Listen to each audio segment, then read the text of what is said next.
Hello everyone, welcome to another lecture of organizational behavior and today our topic is early theories of motivation। हम early theories देखेंगे motivation की, वो क्या होती हैं। बेसिकली ये चैप्टर नंबर 7 है ऑर्गेनाइजेशनल बिहेवियर का, मोटिवेशन कॉन्सेप्ट, और हम अर्ली थ्योरीज ऑफ मोटिवेशन देख रहे हैं जो कि पुरानी थ्योरीज होती थी। तो सबसे पहले हम देखते हैं व्हाट इज़ मोटिवेशन। मोटिवेशन होता क्या है। मीनिंग यहाँ पे हमने लिखा हुआ है, motivation is push, activate, reason behind something.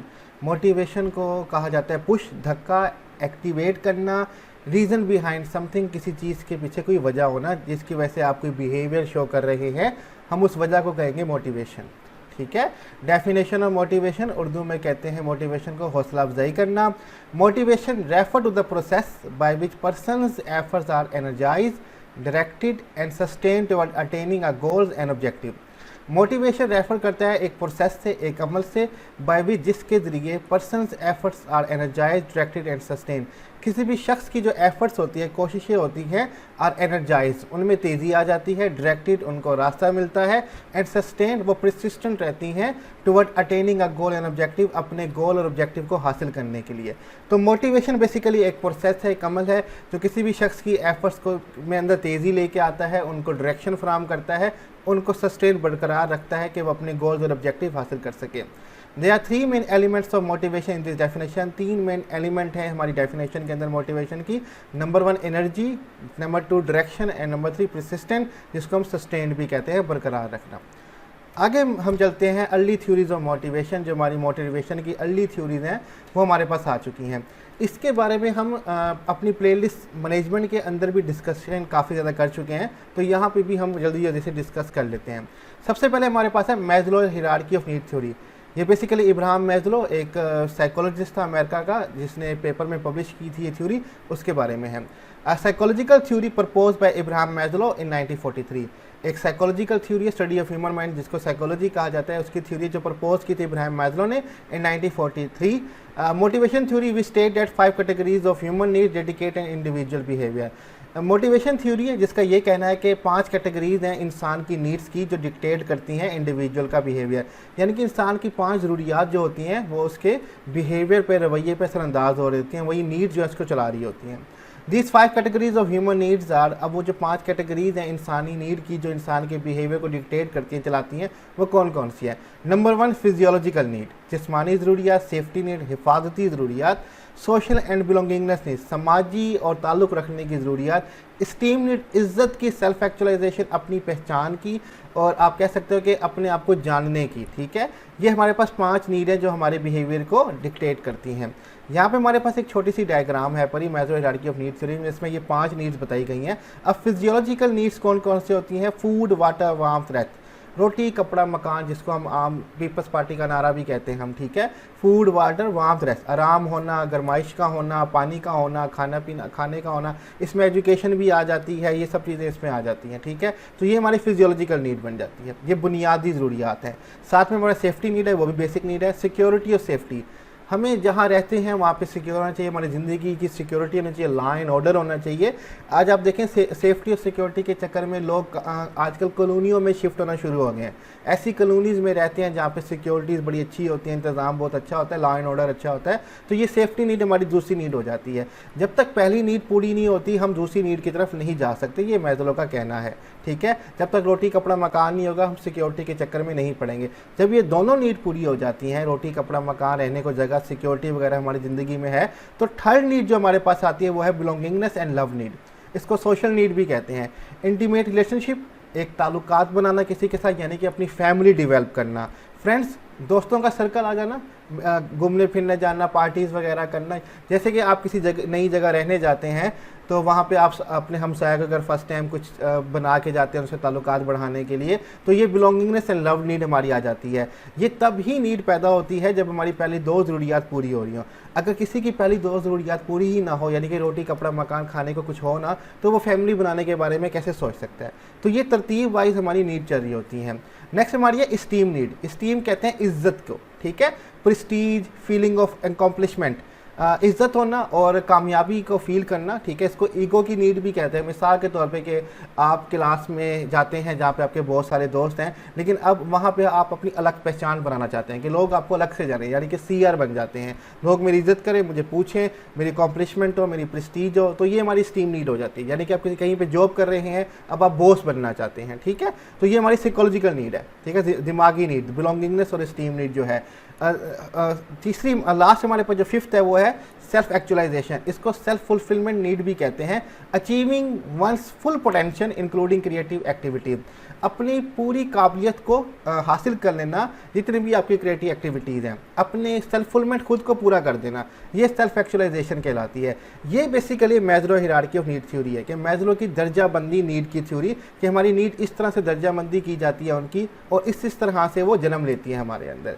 आमतौर पे ये जो पहली 4 नीड है इनको मटेरियलिस्टिक नीड भी कहा जाता है और आखिरी नीड को रूहानियत की नीड भी कहा जाता है। ये तो मैस्लो की नीड थ्योरी थी। अब हम इस थ्योरी को ओबी के पर्सपेक्टिव से देखते हैं कि अगर हम एक ऑर्गेनाइजेशन में काम कर रहे हों, मैं बॉस हूँ या मैं एम्प्लॉई हूँ, तो हमारी क्या क्या ज़रूरियत हो सकती है। यानी कि अगर आप बॉस हैं तो आपके एम्प्लॉई को क्या क्या चाहिए होगा ऑर्गेनाइजेशन के अंदर, तो आपको वो देखना होगा। अगर आप एम्प्लॉई हैं तो आपकी क्या नीड्स होंगी ऑर्गेनाइजेशन के अंदर, वो हम देख लेते हैं। Explanation of Maslow hierarchy of need theory in OB perspective, हम Maslow hierarchy of need theory को ओबी के नुक्ता नज़र से देखते हैं। जहाँ पे सबसे पहले फिजियोलॉजिकल नीड थी, अब वो हो गई सर्वाइवल नीड, ठीक है, एज अ एम्प्लॉय के तौर पे। Each employ need proper light, heat, air conditioning, phone, internet, computer, table, chair to perform his or her job. हर एम्प्लॉय को प्रॉपर लाइट चाहिए, हीट और एयर कंडीशनिंग चाहिए, telephone, internet, computer, table, chair to perform his or her job, ये तमाम चीज़ों की उसको ज़रूरियात पड़ती है किसी भी ऑर्गेनाइजेशन में अपना काम करने के लिए। जिस तरह जॉब की ड्यूटीज़ चेंज होंगी, ये सर्वाइवल नीड भी चेंज हो जाएंगी हमारी, ठीक है। जिस तरह की ड्यूटी होगी उस तरह की हमारी सर्वाइवल नीड होंगी, और ये बेसिक होती है किसी भी एम्प्लॉय को अपनी जगह पे काम करने के लिए ऑर्गेनाइजेशन के अंदर। ये नीड जब आ जाती है तो दूसरी नीड जो इंपॉर्टेंट है किसी भी एम्प्लॉय के लिए ऑर्गेनाइजेशन के अंदर, वह है सिक्योरिटी नीड। अब यहाँ पे सिक्योरिटी नीड क्या हम वो देख लेते हैं। Safe place to work is important for employ, job security, safe work environment help to motivate the employ. Safe place to work, काम करने की जगह जो है वो सेफ़ होनी चाहिए, ये बड़ा इंपॉर्टेंट फैक्टर है एम्प्लॉय के लिए। जैसे कि आप देख सकते हैं कि बैंक के बाहर 2-2, 3-3 सिक्योरिटी गार्ड खड़े होते हैं, क्योंकि अब वो सिक्योरिटी गार्ड होंगे तो अंदर वालों को सिक्योर माहौल फराहम करेंगे। अदरवाइज़ अगर बैंक की सिक्योरिटी नहीं होगी तो आए दिन रॉबरी वहाँ पे होती रहेगी। तो हमें सिक्योर इन्वायरमेंट चाहिए काम करने के लिए। जॉब सिक्योरिटी, जॉब सिक्योर होनी चाहिए हमारी। आजकल लोग परमानेंट जॉब के पीछे भागते हैं ताकि जॉब सिक्योर हो, तो इससे उनको मोटिवेशन मिलती है और राहत मिलती है अपने काम करने में। सेफ वर्क एनवायरनमेंट, काम करने का जो माहौल है वो सेफ़ होना चाहिए, तब भी जो एम्प्लॉई है वो मोटिवेट होगा ऑर्गेनाइजेशन में अच्छी तरीके से काम करने के लिए। तीसरी हमारे पास नीड आ जाती है सोशल नीड, समाजी ज़रूरियात। अब जैसे कि ऑर्गेनाइजेशन में आप होते हैं, आप अकेले काम नहीं करते, बहुत सारे आपके कोलीग होते हैं, दोस्ती हो जाती है, फ्रेंडशिप हो जाती है, तब भी मिलजुल के वहाँ पे काम हो रहा होता है। अकेला कोई भी वहाँ पे काम नहीं कर सकता, तो यही हमारी सोशल नीड है कि मिलजुल के काम करना। कटिंग समवन फ्रॉम ग्रुप और आइसोलेशन इज़ अ पनिशमेंट, किसी को ग्रुप से अलग कर देना या आइसोलेशन अलग कर लेना, ये एक पनिशमेंट है, सज़ा कहलाती है। Provide opportunity to employ to be part of team, तमाम एम्प्लॉयज़ को आप मौका दें कि वो एज अ टीम बन के काम करें और अपने एम्प्लॉयज़ कोलीग्स के साथ मिलजुल के काम करें, ठीक है। इससे उनको मोटिवेशन मिलती है, वो आराम से काम कर पाते हैं। नेक्स्ट है esteem need, related to pride and self worth. Everyone want to be as a person of value, if possible provide employ with office कार्य सेक्टर। अब जो स्टीम नीड जो है ये इज्जत की नीड है, इसका ताल्लुक है प्राइड से, फ़ख्र से, सेल्फ वर्थ और अपनी कामयाबी से। Everyone want to be as a person of value, हर शख्स चाहता है कि मैं ऐसा शख्स बनूं जिसकी बहुत ज़्यादा वैल्यू हो, ठीक है। इफ़ पॉसिबल, अगर मुमकिन है, अपने एम्प्लॉयज़ को ऑफिस दें, कार दें, अगर वो इस काबिल है, उससे सजेशन मांगे, इससे उसको खुशी मिलती है कि मेरा बॉस मुझसे कुछ पूछ रहा है, तो इससे उसको मोटिवेशन मिलती है, उसको स्टीम, उसकी नीड पूरी हो रही होती है। फाइनली हमारे पास self actualization, related to self realization, self growth, अपने आप को रियलाइज़ करना, अपने आप की फुलफिलमेंट करना और अपनी ग्रोथ करना। Individual must be given opportunity to go as far as their ability will take them, तमाम इंडिविजुअल्स को, एम्प्लॉय को मौका दें कि वो जितना दूर जाना चाहते हैं और जितनी उनकी काबिलियत उनको लेके जाना चाहती है वो काम करें। स्पोर्ट्स के तौर पे अगर वो कोई मुश्किल टास्क करना चाहते हैं और उनमें काबिलियत भी है तो आप उनको चांस दें, वो आगे बढ़ के आते हैं कि सर मैं ये काम करना चाहता हूँ, तो आप उनको चांस दें। इनसे उनकी ग्रोथ भी होगी और उनकी रियलाइजेशन भी होगी कि वो किस काबिल हैं कि नहीं। तो ये हमारे पास Maslow hierarchy of need theory जो है वो मोटिवेशन का एक कॉन्सेप्ट है जो कंप्लीट होता है। नेक्स्ट हमारे पास है हर्ट्ज़बर्ग 2 फैक्टर थ्योरी। मैं इनको थोड़ा तेज़ी से गुजार रहा हूँ क्योंकि ये मैनेजमेंट में हम सब पढ़ चुके हैं, आप पहले भी पढ़ चुके होंगे, तो हम ज़रा स्पीड अप चल रहे हैं। Herzberg two factor theory. Frederick Herzberg extend Maslow work by using empirical research, experience और judgmental base to develop his theory on employee motivation. Frederick Herzberg ये भी एक साइकोलॉजिस्ट है जिसने एक्सटेंड किया मैस्लो का वर्क, जो हमने लास्ट थ्योरी देखी Maslow hierarchy of need theory, उसी पर काम किया, एम्पिरिकल रिसर्च की, अपनी एक्सपीरियंस और जजमेंट की बेस पर उस पर रिसर्च की और अपनी थ्योरी डेवलप कर दी एम्प्लॉय की मोटिवेशन पे. अब इसने क्या फाइंड किया हम वो देखते हैं. He found that people were motivated by recognition, responsibility, achievement, advancement and work itself. These factors were labeled motivator. इसने ये तलाश किया, ये ढूंढा कि जो लोग हैं ऑर्गेनाइजेशन के अंदर वो मोटिवेट होते हैं रिकॉग्निशन से, पहचान से, रिस्पॉन्सिबिलिटी से, जिम्मेदारी से, अचीवमेंट कामयाबी से, एडवांसमेंट तरक्की से एंड वर्क इटसेल्फ खुद से काम करने से. इन फैक्टर को इसने लेबल दिया मोटिवेटर. यहाँ पे इसने बताया कि जो लोग हैं वो मोटिवेट होते हैं रिकॉग्निशन से, रिस्पॉन्सिबिलिटी से, अचीवमेंट से, एडवांसमेंट से और वर्क इटसेल्फ से. तो ये इंपॉर्टेंट फैक्टर हैं किसी भी एम्प्लॉय को मोटिवेट करने के लिए ऑर्गेनाइजेशन के अंदर अकॉर्डिंग टू हर्ट्ज़बर्ग. नेक्स्ट उसने क्या फाउंड किया. He found that bad feeling associated with low salary, minimal fringe benefits, poor working condition, ill-defined organization policies and close-minded supervision. These factors were labeled as dissatisfier. उसने ये ढूंढा और तलाश किया कि जो बैड फीलिंग्स होती हैं एम्प्लॉय की वो एसोसिएट करते हैं लो सैलरी से. अगर तनख्वाहें कम हो तो वो मोटिवेट नहीं होते. ठीक है. मिनिमल फ्रिंज बेनिफिट, जो एक्स्ट्रा बेनिफिट उनको दिए जाते हैं, लाइक आप कह सकते हो कि फ्यूल के प्राइस, टेलीफोन के प्राइस, ठीक है, मेडिकल जो उनके अलाउंस होते हैं ये वगैरह जो हैं, अगर ये भी अच्छे ना हो तो वो मोटिवेट नहीं होते. पुअर वर्किंग कंडीशन, काम करने के हालात अच्छे ना हो. इल डिफाइंड ऑर्गेनाइजेशन पॉलिसीज, ऑर्गेनाइजेशन की पॉलिसीज बड़ी सख्त हो. ठीक है. एंड क्लोज माइंडेड सुपरविजन, और जो उनका बॉस है बड़ा क्लोज माइंडेड है, छोटी छोटी बात पर तनकीद करता है, गुस्सा करता है, तो ये उनको डीमोटिवेट करते हैं, डिससेटिस्फाई करते हैं. और इन्हीं फैक्टर को लेबल किया गया एज अ डिससेटिस्फायर. ठीक है, कि आपको ये गैर इत्मीनान करते हैं, आपको तसल्ली नहीं देते.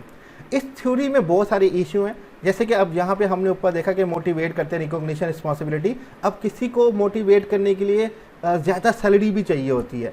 सैलरी ज़्यादा होगी तब भी मैं मोटिवेट होऊंगा काम करने के लिए, ये उसने बताया ही नहीं हर्ट्ज़बर्ग ने. तो इस थ्योरी में काफ़ी इश्यूज भी हैं. कुछ उसने फैक्टर बताए जो मोटिवेटर्स होते हैं, कुछ फैक्टर बताए उसने जो डिससेटिस्फायर होते हैं, लेकिन बहुत सारे फैक्टर जो है वो इसमें यहाँ पे इग्नोर भी कर गया है. नेक्स्ट थ्योरी हम देख लेते हैं कि वो कौन से हुआ है, थ्योरी एक्स और theory Y. Douglas McGregor propose two distinct view of human being, one negative labour theory X and other positive labour theory Y. Douglas McGregor ये भी एक साइकोलॉजिस्ट है जिसने पेश किए two distinct view of human being, दो मुख्तलिफ नज़रिए ह्यूमन बीइंग के, इंसान के. एक नेगेटिव जो उसने नज़रिया पेश किया उसको उसने लेबल दिया थ्योरी एक्स का, एंड अदर पॉजिटिव, दूसरा उसने पॉजिटिव लेबल दिया उसको, पॉजिटिव व्यू दिया उसको उसने लेबल दिया थ्योरी वाई. अभी दोनों थ्योरीज कहती कि हम वो देख लेते हैं. शॉर्ट सा यहाँ पे एक्सप्लेन किया गया है.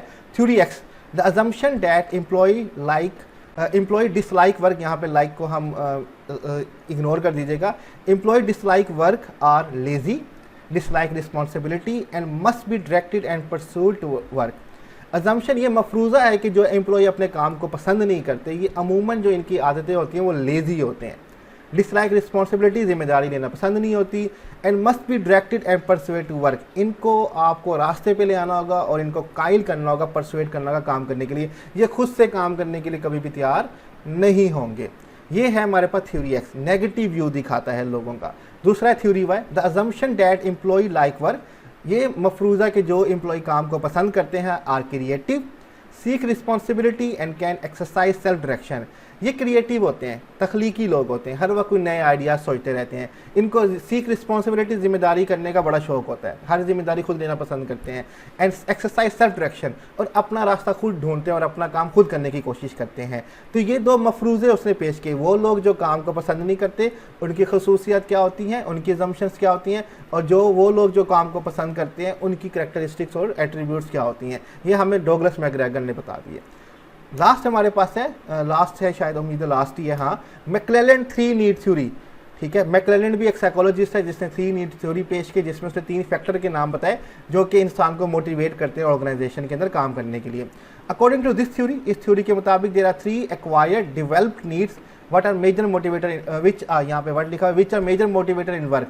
3 नीड्स हैं जो कि डिवेल्प होती हैं, पैदा हमारे अंदर पहले से मौजूद नहीं होती, लेकिन लोगों को देख के हम डिवेल्प कर लेते हैं, जो कि बड़ा अहम मोटिवेटर होते हैं वर्क के अंदर, हमारे काम के अंदर.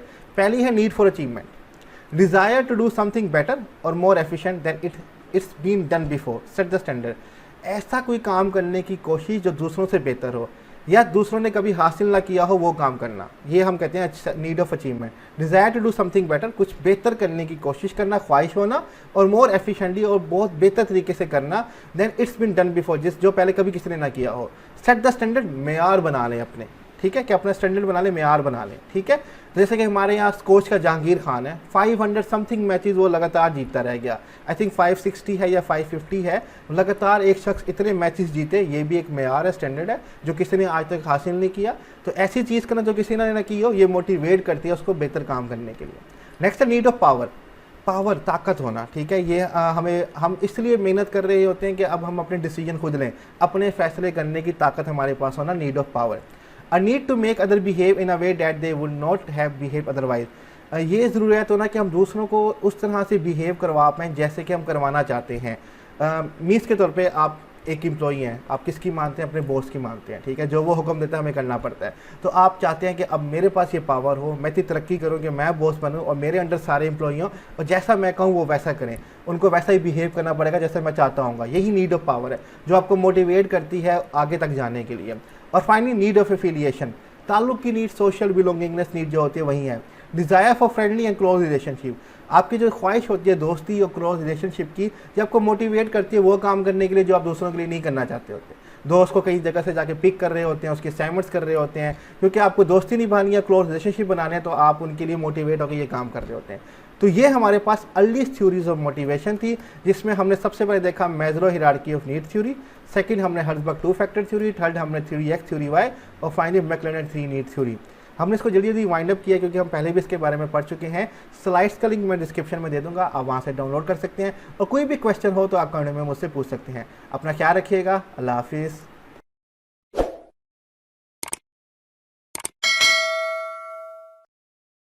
Hello everyone, welcome to another lecture of organizational behavior, and today our topic is contemporary theories of motivation part 1।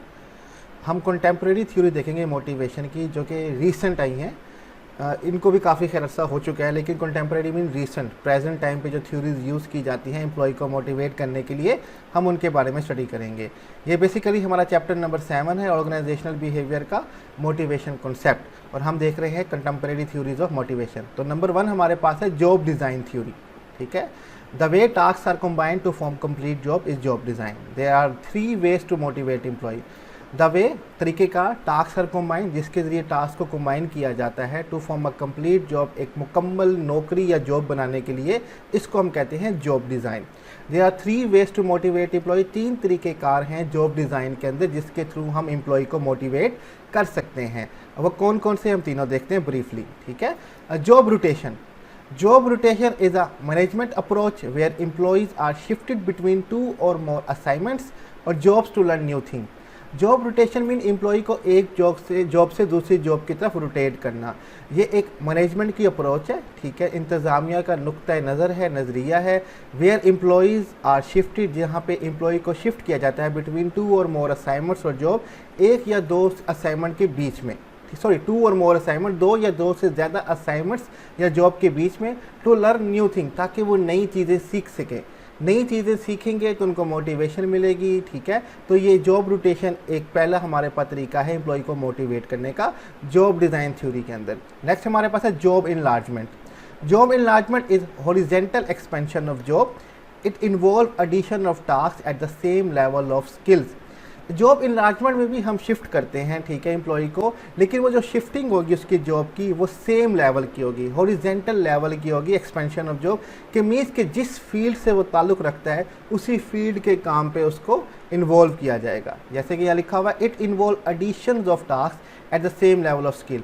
उसके टास्क में एडिशन कर दी जाएगी कि और काम उसको दिया जाएगा, but at the same level of skill, उसकी महारतें और काबिलियत की बुनियाद पे। ना उससे ज़्यादा मुश्किल काम होगा, ना उससे ज़्यादा आसान काम होगा। इसको हम कहते हैं जॉब इनलार्जमेंट। लास्ट हमारे पास है job enrichment. Job enrichment is a vertical expansion of job, redesigning of job so that they are more challenging to the employee, so can see employees worth and capabilities। अब job enrichment क्या है, ये vertical expansion of job है, means के ये उसके उसी level पे नहीं होगी, एम्प्लॉय के स्किल्स के लेवल से मुश्किल होगी। अब रीडिज़ाइनिंग ऑफ जॉब, इसमें जॉब को रीडिज़ाइन किया जाएगा, ठीक है, that they are more challenging to the employ, कि ये एम्प्लॉय के लिए ज़्यादा चैलेंजिंग हो, मुश्किल हो। So can see employees worth and capability, ताकि हम देख सकें कि एम्प्लॉय की काबिलियत क्या है और इसकी कैपेबिलिटीज़ क्या हैं, हमें इससे उसकी वर्थ पता चल जाएगी, ठीक है, किस काबिल है, उसकी काबिलियत कौन कौन सी है, हमें ये पता चल जाएगा। अगर वो चैलेंजिंग काम करने में कामयाब हो गया तो प्रमोशन हो जाएगी, अगर ना हुआ तो फिर वो उसी जगह पे जहाँ पहले काम करता था वहाँ पे करता रहेगा। तो ये 3 तरीके हैं हमारे पास एम्प्लॉय को मोटिवेट करने के लिए जॉब डिज़ाइन थ्योरी के अंदर। नेक्स्ट हमारे पास है गोल सेटिंग थ्योरी। ये भी एक कंटेम्प्रेरी थ्योरी है मोटिवेशन की, जिसका कहना यह है कि अगर आप ज़िंदगी में मुश्किल गोल बनाएंगे, उनको हासिल करने के लिए आप जदोजहद करेंगे, आप मोटिवेट होंगे और आप कामयाब होंगे। तो गोल्स जो हैं वो आपको मोटिवेट करेंगे। रीड कर लेते हैं हम। गोल सेटिंग थ्योरी से that specific goals increase performance of the employ and that difficult goals when accepted result in higher performance than do easy goals। Goal setting theory का ये कहना है, जब स्पेसिफिक गोल, जो कुछ खास गोल्स होते हैं हमारे, इंक्रीज परफॉर्मेंस ऑफ एम्प्लॉय, वो एम्प्लॉय की कारकर्दगी में इजाफा लेके आते हैं। And that difficult goal when accepted, जब मुश्किल गोल को एक्सेप्ट किया जाता है, रिजल्ट इन हायर परफॉर्मेंस, तो हमारी कारकर्दगी जो है वो बेहतर होगी as compared to easy goals. कि हम आसान गोल करेंगे तब हमारी कारकर्दगी इतनी अच्छी नहीं होगी, उसी आसान गोल के मुताबिक होगी, लेकिन जब हम मुश्किल गोल हासिल करने की कोशिश करेंगे तब हमारी परफॉर्मेंस अच्छी होगी। मिसाल के तौर पर कि मैट्रिक का बच्चा है, वो कहता है मैंने डॉक्टर बनना है, तो डॉक्टर बनने के लिए उसको 95-98% मार्क्स चाहिए होंगे, तो उसकी जदोजहद के चक्कर में वो 90 से अबव तक तो पहुंचेगा। अगर आप गोल ही सेट करेंगे कि मुझे 70% मार्क्स चाहिए, तो फिर आप 70 तक पहुंच के भी खुश हो जाएंगे, सेटिस्फाई हो जाएंगे, तो आपकी परफॉर्मेंस का लेवल जो है वो बहुत ज़्यादा नीचे होगा। आगे लिखा हुआ है working toward a goals is a major source of motivation. अपनी गोल्स की तरफ काम करना एक मेजर सोर्स है मोटिवेशन की। Employee must set specific goals which motivate them to perform, और higher management provide goals opportunity to their employee. Employee को मस्ट ज़रूरी है कि वो स्पेसिफिक गोल सेट करे जो कि उसको मोटिवेट करे बेहतर परफॉर्म करने के लिए, और हायर मैनेजमेंट को भी चाहिए, जो ऑर्गेनाइजेशन के अंदर हायर मैनेजमेंट है वो अपॉर्चुनिटी फराहम करे एम्प्लॉयज़ को ऐसे गोल हासिल करने की जो मुश्किल हो, जिससे उसकी काबिलियत पता चले और वो मोटिवेट हो सके। तो ये हमारे पास कंटेम्प्रेरी थ्योरीज ऑफ मोटिवेशन में सेकेंड थ्योरी है गोल सेटिंग थ्योरी। नेक्स्ट हमारे पास आ जाती है रीइंफोर्समेंट थ्योरी, ठीक है। Reinforcement is a process of encouraging someone. Reinforcement जो है ये बेसिकली अमल है किसी को इनकरेज करने का, हौसला अफजाई करने का उसकी। This theory explain that the behaviour is a function of its consequences. ये थ्योरी ये एक्सप्लेन करती है, ये जो बिहेवियर हम शो करते हैं, रवैया शो करते हैं, बेसिकली ये फंक्शन है उसके नताइज का। हम जो नतीजा चाहते हैं उस नतीजे के लिए हमारा बिहेवियर जो है वो हम शो कर रहे होते हैं कि हमें ये रिज़ल्ट चाहिए, डैट इज़ वाई हम वो बिहेवियर शो करते हैं। तो बिहेवियर को कहा गया ये फंक्शन है नताइज का, कि जो नताइज हमें चाहिए उसके लिए हम वो बिहेवियर शो करेंगे। तो ये थ्योरी यही कहती है। This theory propose that you can change someone behaviour by using reinforcement and punishment. ये थ्योरी ये प्रपोज करती है कि आप किसी का भी बिहेवियर जो है, रवैया जो है वो चेंज कर सकते हैं बाय यूजिंग रीइंफोर्समेंट, या उसकी हौसला अफजाई करके या उसको पनिशमेंट दे के, ठीक है। Reward can be use to reinforce the behaviour you want and punishment can be use to prevent the behaviour. हम इनाम को यूज़ कर सकते हैं किसी भी शख्स के बिहेवियर को बढ़ावा देने के लिए, कि अगर आप इस तरह से बिहेवियर शो करोगे तो हम आपको इनाम देंगे, ठीक है। मिसाल के तौर पे कि आप अपने बेटे को कहते हो कि तुम मैट्रिक में 90% मार्क्स ले आओ तो मैं बाइक लेके दे दूंगा, ठीक है, या साइकिल लेके दे दूंगा, तो आप रिवार्ड दे रहे हो उसका बिहेवियर स्टडी की तरफ और इनकरेज करने के लिए। या आप पनिशमेंट का सहारा ले सकते हो उसके बिहेवियर को रोकने के लिए। जैसे कि आजकल के बच्चे सारा दिन मोबाइल पे लगे रहते हैं, तो आप कह सकते हो कि अगर तुमने 2 घंटे से ज़्यादा मोबाइल यूज़ किया तो कोई भी सज़ा तुम्हें दी जा सकती है, या तुम्हारा मोबाइल इस्तेमाल करना बंद कर दिया जाएगा, ठीक है। तो 2 घंटे अलाउ है, इससे ज़्यादा इस्तेमाल करोगे तो आइंदा से मोबाइल का इस्तेमाल नहीं करने दिया जाएगा। तो आप उनको पनिशमेंट कर सकते हो कुछ बिहेवियर रोकने के लिए भी। तो ये थ्योरी ये प्रपोज करती है कि आप किसी को रिवॉर्ड भी दे सकते हो और किसी को पनिशमेंट भी कर सकते हो उनके बिहेवियर में चेंज ले आने के लिए। This theory ignore the factors such as goal, expectation, need. इस थ्योरी में कुछ कमियां हैं, जैसे कि ये कुछ फैक्टर्स को, अनासिर को इग्नोर करती है, जैसे कि गोल्स होना ज़िंदगी में, एक्सपेक्टेशन और नीड का होना, वो भी हमारे बिहेवियर पे बहुत ज़्यादा असरअंदाज करती हैं। तो यहाँ पे हमारी रीइंफोर्समेंट थ्योरी कंप्लीट होती है। नेक्स्ट हमारे पास आ जाती है इक्विटी थ्योरी ऑफ मोटिवेशन। ये भी कंटेम्प्रेरी थ्योरीज ऑफ मोटिवेशन का एक थ्योरी है, हम इसको देख लेते हैं। Adams equity theory also known as equity theory of motivation.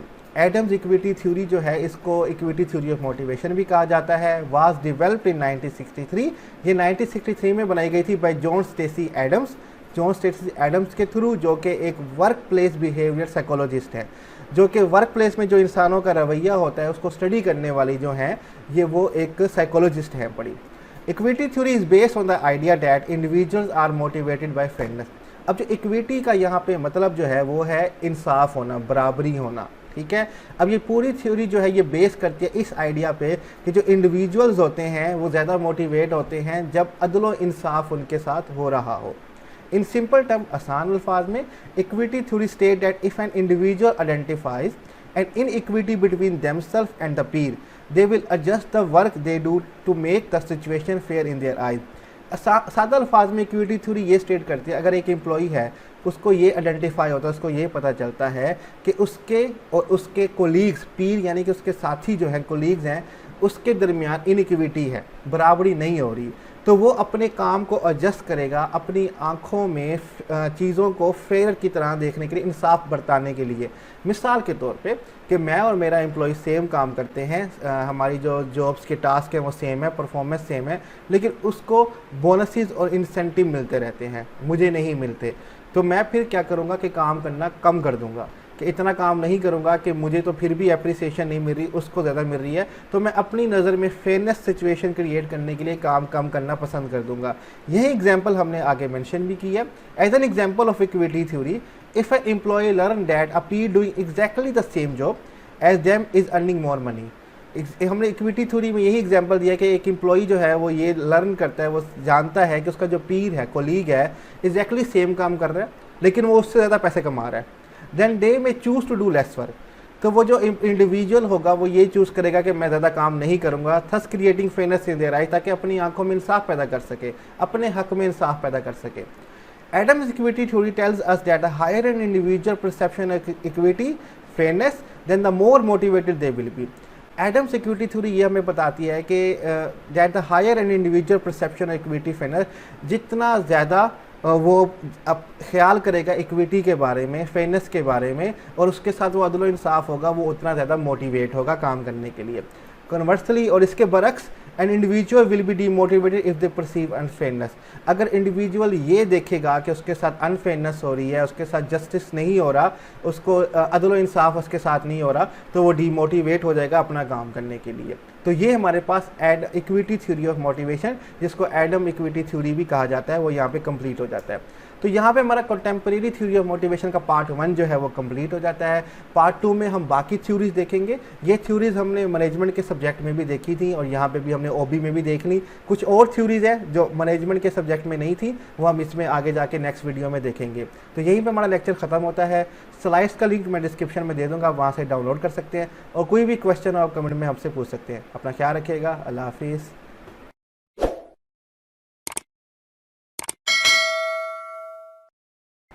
Hello everyone, welcome to another lecture of organizational behavior, and today our topic is contemporary theories of motivation part 2।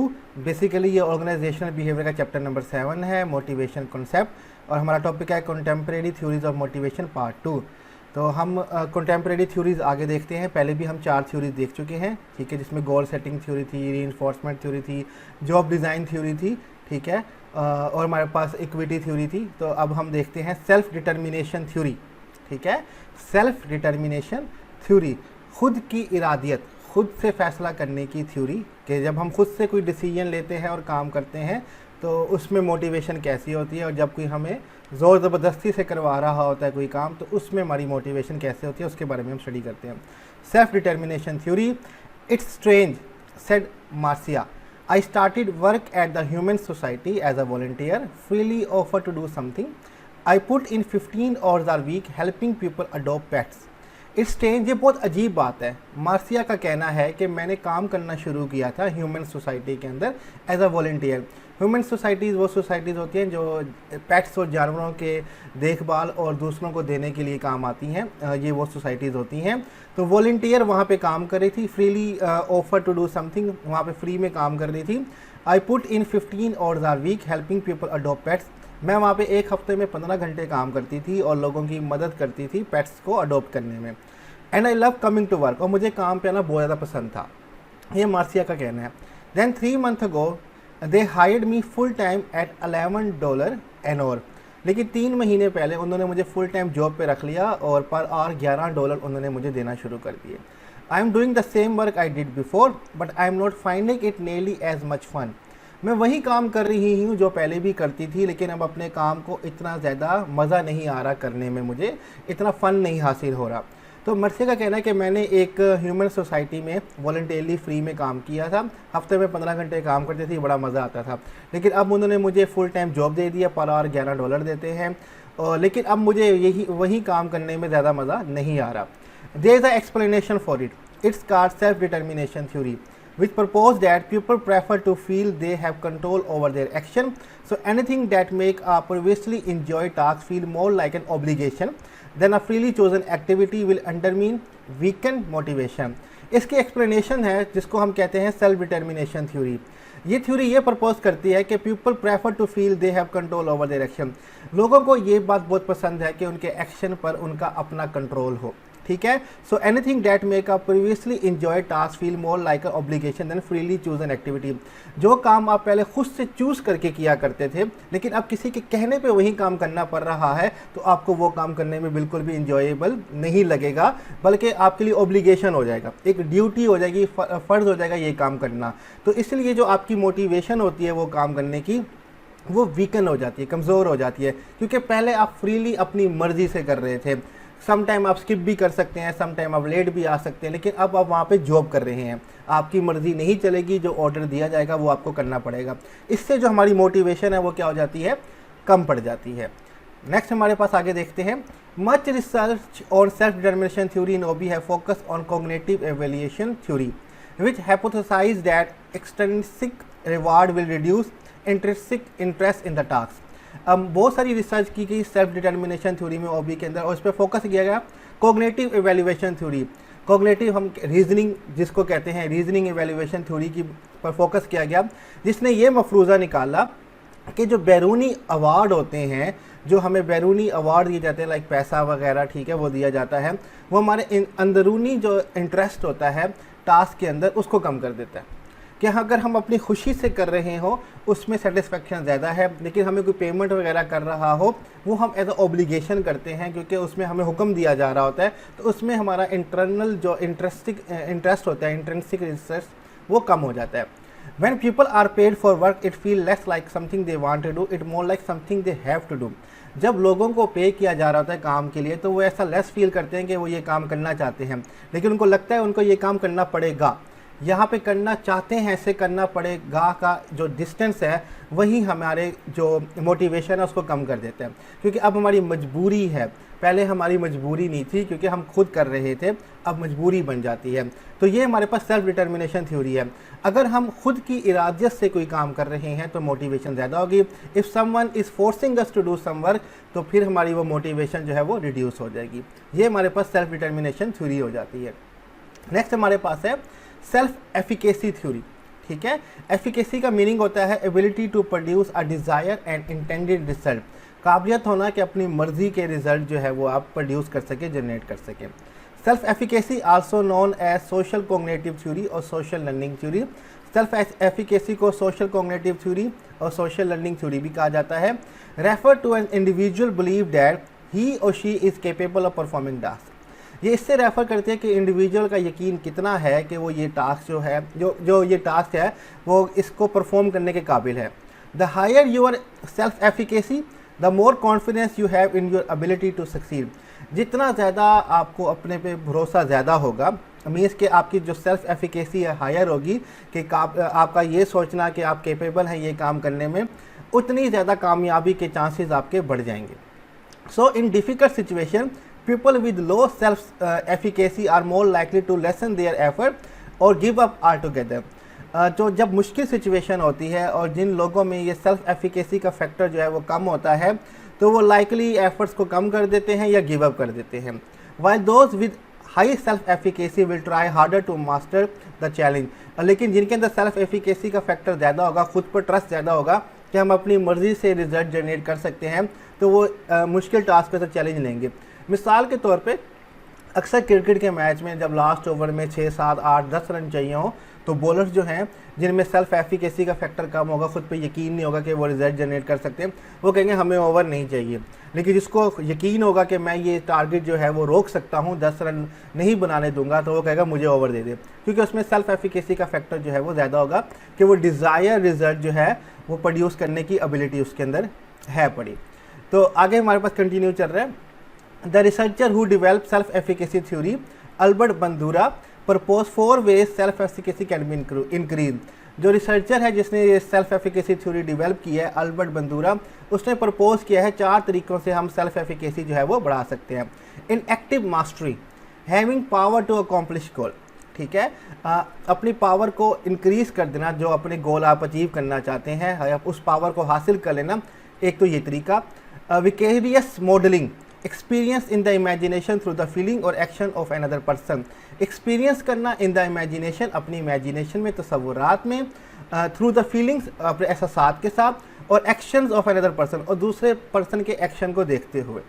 Verbal persuasion, someone convincing another person that they have the capability to perform to task successfully, किसी में ये काबिलियत होना कि वो दूसरे शख्स को इतना भरोसा दिला दे कि तुम ये काम कर सकते हो, इससे भी सेल्फ एफिकेसी बढ़ सकती है। जैसे कि हम अपने दोस्तों को मोटिवेट करते रहते हैं कि यार तुम ये कर सकते हो, तो उसमें भी मोटिवेशन आ जाती है कि हाँ मैं कर सकता हूँ, तो इससे भी हम सेल्फ एफिकेसी का फैक्टर बढ़ा सकते हैं। And last, arousal, the causing of strong feeling excitement in someone, किसी के लिए आपके अंदर फीलिंग्स होना या एक्साइटमेंट होना आपको वो काम करने के लिए काबिल बना देती है। अगर आप किसी चीज़ के लिए कोई फीलिंग रखते हैं, आपके अंदर एक्साइटमेंट है, तो आप उसको लाजमी हासिल कर लेंगे। अदरवाइज़ आपकी जो अगर नहीं कर पाते, इस मीन कि आपकी वो फीलिंग इतनी स्ट्रॉन्ग नहीं थी। अगर फीलिंग्स हैं, एक्साइटमेंट है, तो आपके सेल्फ एफिकेसी फैक्टर बढ़ जाएगा और आप अपना जो गोल है वो अचीव करने में कामयाब हो जाएंगे। ये 4 तरीक़ेकार हैं जिससे हम सेल्फ एफिकेसी को इंक्रीज़ कर सकते हैं, अपनी ability to generate desire result को हम बढ़ा सकते हैं। नेक्स्ट हमारे पास है एक्सपेक्टेंसी थ्योरी, जो हम उम्मीद रखेंगे वही हम हासिल करेंगे, इस थ्योरी का ये कहना है सिंपल वर्ड्स में। आगे स्टडी कर लेते हैं। Expectancy theories argue that the strength of our tendency to act a certain way depend on the strength of our expectation of a given outcome and its attractiveness. Expectancy theory argue करती है, वो ये राय देती है कि हमारी जो strength है, काबिलियत जो है, of our tendency to act a certain way, कि इस तरह से हमने बिहेव करना है, वो डिपेंड करता है कि हमारी एक्सपेक्टेशन की स्ट्रेंथ कितनी है, कि हमारी उम्मीद कितनी है कि हम ये आउटकम या अट्रैक्टिवनेस को हासिल कर सकते हैं। इन मोर प्रैक्टिकल टर्म, अगर हम प्रैक्टिकल टर्म में देखें, employees will be motivated to accept high level of effort when they believe it will lead to good performance appraisal. Practical term में ये कहते हैं कि employ will be motivated, employ ज़्यादा मोटिवेटेड होगा, हाई लेवल ऑफ एफर्ट्स को exert करने में ज़्यादा कोशिश करेगा, अगर उसको इस बात पे यकीन होगा कि जो उसकी एफर्ट्स है will lead to good performance appraisal, उसकी परफॉर्मेंस का तज्जिया जो है वो बेहतर तरीके से किया जाएगा, या जायज़ा जो है, अप्रेजल जो है वो बेहतर तरीके से किया जाएगा। That a good appraisal will lead to organizational reward such as bonuses, salary increase और promotion। और ये जो उसका अप्रेजल है, जो उसने एफर्ट्स किए हैं, उसका जो जायज़ा लिया गया है, ये किस में लीड करेगा? ऑर्गेनाइजेशनल रिवार्ड, मीन्स कि उसको इनाम मिलेगा, सच एज बोनस, जैसे कि बोनस है, सैलरी का इंक्रीज़ हो जाना या प्रमोशन, तरक्की हो जाना। And that the reward will satisfy employ personal goal, और ये जो इनाम है एम्प्लॉय के ज़ाती गोल जो है उनको सेटिस्फाई करेगा। This theory therefore focuses on 3 relationship, ये थ्योरी जो है इसलिए 3 रिलेशनशिप पे असरअंदाज करती है। अब वही बात पहले तो बता दें कि जो वो उम्मीद रखता है कि मुझे ये रिज़ल्ट मिलेगा अपनी एफ़र्ट्स का, ये आउटकम मिलेगा अपनी एफ़र्ट्स का, तब ही वो अच्छा परफॉर्म करेगा। अगर उसको उम्मीद है कि मुझे रिज़ल्ट या आउटकम अच्छा नहीं मिलेगा मेरी एफ़र्ट्स का, तो वो कभी भी अच्छा परफॉर्म नहीं करेगा। यहाँ पे हमने लिखा है फोकसेस ऑन 3 रिलेशनशिप, कि 3 रिलेशनशिप पे वो फोकस करता है। हम देख लेते हैं कि वो कौन कौन सी हैं। नंबर 1 हमारे पास है एफर्ट परफॉर्मेंस रिलेशनशिप। यहाँ पे पहले हम थोड़ी सी डायग्राम को देख लेते हैं। एक्सपेक्टेंसी थ्योरी जो है, एक तो इंडिविजुअल एफर्ट, कि इंडिविजुअल जो है वो एफर्ट्स करेगा, इंडिविजुअल की परफॉर्मेंस होगी, ऑर्गेनाइजेशन उसको रिवार्ड देगी और उसके पर्सनल गोल जो है वो अचीव हो जाएंगे, जैसे हमने पहले बताया। अब उसमें हमने कहा कि 3 रिलेशनशिप हैं, effort performance relationship, performance reward relationship, reward personal goal relationship. अब एफर्ट्स परफॉर्मर रिलेशनशिप में हम देखते हैं क्या है, the probability perceived by the individual that extending a given amount of effort will lead to performance. अब एक प्रोबेबिलिटी है, उम्मीद है, इम्कान है जो परसीव करता है इंडिविजुअल कि मैं इतनी अमाउंट ऑफ एफर्ट लगाऊंगा जो लीड कर जाएगा मेरी कारकर्दगी की तरफ, कि अब मेरी कारकर्दगी जो है वो अच्छी है। परफॉर्मेंस रिवार्ड रिलेशनशिप, अब परफॉर्मेंस का आपकी कारकर्दगी का इनाम के साथ ताल्लुक होता है। The degree to which an individual believe performing at a particular level will lead to attainment of desire outcome. अब किस हद तक इंडिविजुअल जो है वो बिलीव करता है कि जो मेरी कारकर्दगी है अब एक ख़ास लेवल पे है, दर्जे पे है, जो कि लीड करेगी अटेनमेंट ऑफ डिज़ायर आउटकम, कि मेरी पसंदीदा जो आउटकम है, जो मुझे रिजल्ट चाहिए, या इनाम चाहिए, बोनस चाहिए, अब मेरी कारकर्दगी उस लेवल पे है कि मुझे ये मिलना चाहिए। तो ये परफॉर्मेंस और रिवार्ड का रिलेशनशिप है। और finally reward personal goal relationship, कि जो मुझे इनाम मिला है क्या उससे मेरी ज़ाती गोल जो है वो पूरा हुआ है या नहीं, उसका ताल्लुक। The degree to which organisation reward satisfy an individual personal goals और need and the attractiveness of those potential reward for the individual, किस हद तक ऑर्गेनाइजेशन का जो रिवार्ड है वो सेटिस्फाई करता है इंडिविजुअल के पर्सनल गोल्स को और नीड को, ये बात फिर देखनी पड़ती है। अगर उसके एफर्ट्स उसकी उम्मीद के मुताबिक उसको रिज़ल्ट दे रहे हैं तो हम कहेंगे कि ये एक्सपेक्टेंसी थ्योरी जो है वो कामयाब हो रही है। अगर उसको वो रिवार्ड नहीं दे रहे उसकी उम्मीद के मुताबिक तो उसमें मोटिवेशन बिल्कुल भी नहीं होगी। There are 3 important questions which employee should answer to confirm its motivation। अब 3 सवालों का जवाब अगर एम्प्लॉय को पता है तब भी उसकी जो मोटिवेशन है वो कन्फर्म हो पाएगी। If I give a maximum effort will it be recognise in my performance appraisal, अगर मैं मैक्सिमम एफर्ट देता हूँ, कोशिश करता हूँ, क्या मेरी एफर्ट्स को पहचाना जाएगा, इसको रिकॉग्नाइज किया जाएगा और मेरा परफॉर्मेंस अप्रेजल किया जाएगा नहीं।